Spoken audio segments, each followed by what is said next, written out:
خصوصا الانترنت، معلومه بلكي تفيد الجميع هنا بالمانيا او باوروبا.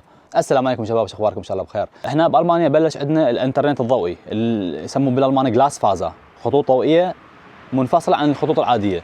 فانا البيت اللي قعدت به هذا الجديد الانترنت مالته كلش ضعيف، فاجاني اتصال من شركه الانترنت. انا من زمان وياهم، تقريبا نقول صار لي 5 سنين 6 سنين وياهم. قالوا الانترنت اللي عندك هسه هو انا اللي عندي 6 ميجا بايت، يعني 16 ميجا بت بالثانيه. قالوا ضعيف، نقدر نسوي لك واحد اقوى بالخط الضوئي. الخط ضوئي منفصل عن الخط العادي هنا بالمانيا. فقلت لهم شلون تصير هاي العمليه؟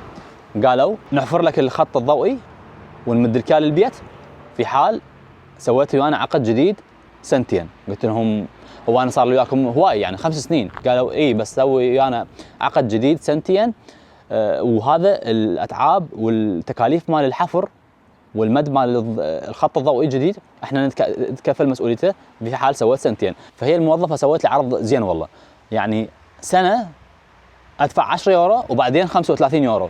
هو انا هسه قلت لها هذا مالتي هسه دا يدفع علي 35، دفعت هم سنه على 12 يورو وبعدين ورا السنه 35، هو هم سنتين وبعدين يبقى 35 يورو. قالت هذا هم الخط الضوئي اسرع بهواي، و50 سوت لي 50. قالت لي اكو 100 يصير اغلى شويه، بس قالت 50 كلش كافي، 50 ميجا بايت بالثانيه. انا كان عندي 16، هاي 50 وزائدا ضوئي يعني اقوى يصير، وهو يكلف 1000 الى 1500. بس بما انه انا عندي هواي عند الشركه صار لي، وهم سووا لي عقد سنتين، فلذلك يسووا على حسابهم.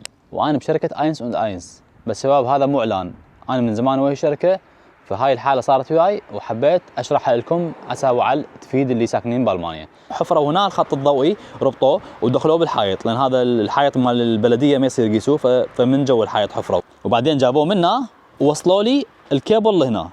انا عندي هنا الحمام وهنا المطبخ، فبوقتها الموظف قال لي ما يصير، انت ما يصير بهذا بيتك، لان هاي الجهه بيها حمام وذيك الجهه بيها مطبخ، فالكيبل من الحفره ما يصير يدخل بحائط الحمام لو بحائط المطبخ، يا اما بغرفه يا اما بكلر احنا نقول عليه هنا، شو اسمه هذا المخزن الجوه، السرداب.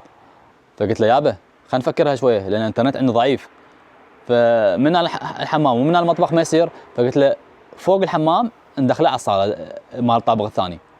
فصفن قال هم نقدر. قال بس احنا ما نسوي شيء، لازم نجيب شركه، لو انت تتصرف شلون نسوي؟ قلت له عم عليه من شركه، هو بوري. بس انا شباب شنو سويت؟ جبت هذا البوري، شوف هذا يعني يدخل بيه الواير، يسموه هنا كابل كانال بالمانيا. فهذا راح اخليه هنا، خليت هذا وراح اربطه اكيد منه، راح اربطه بقفايص، وهذا الكابل الضوئي اللي هو جر لي اياه. فهذا راح اصعده منه، راح صعده فوق الحمام، وفوق الحمام يروح للصاله وخلصت الشغله. فراح يصير كسته عندي بالصاله هناك. فهو قال لي تقدر تسوي عادي. قلت له عمي شنو السالفه؟ شنو السالفه؟ انا اسوي. فهم كل شيء يجيب شركات ويجيب تقني عمي قلت له هو بوره مده فوق واضخم لك الحائط وانت تجي تلقاه جاهز. قال انا الاسبوع الجاي القى الواير جوه، وانا اربط لك القاعدات مال الانترنت اللي شكل بهن الراوتر.